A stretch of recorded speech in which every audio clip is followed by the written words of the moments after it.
After 2 days of deliberation, the jury found Kelly guilty on all the charges he was facing.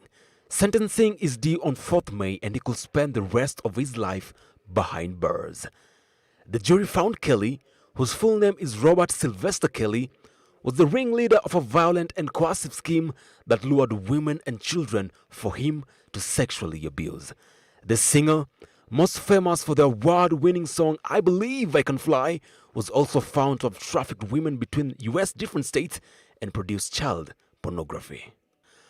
Along with 8 counts of sex trafficking, Kelly was found guilty of racketeering, a charge normally used against organized crime associations. During the trial, prosecutors detailed how his managers, security guards and other entourage members worked to assist him in his criminal enterprise.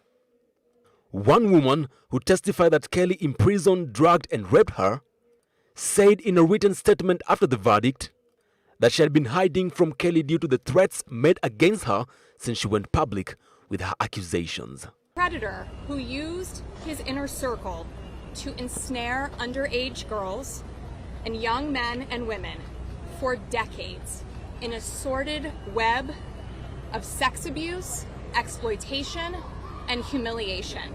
At a news conference outside the court on Monday, prosecutor Jacqueline Kasuli said that the jury had sent a message to other powerful men like Kelly.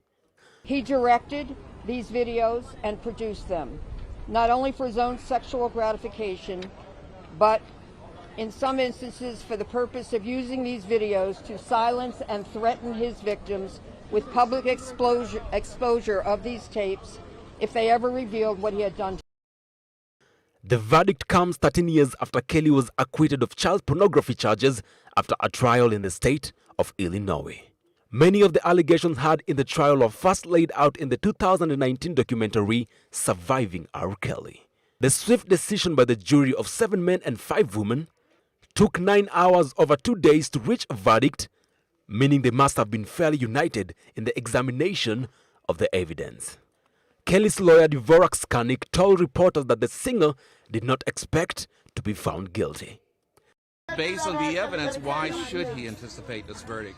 When you go with a discovery, you saw witness after witnesses giving 3, 4, 5 different versions as to what they said happened here. Kelly is separately facing trial in Chicago on child pornography and obstruction charges, and is also due to face sex abuse charges in Illinois and Minnesota. At least 2 former Kelly associates have pleaded guilty in separate cases related to attempts to silence Kelly's accusers. Apollo James, Switch TV.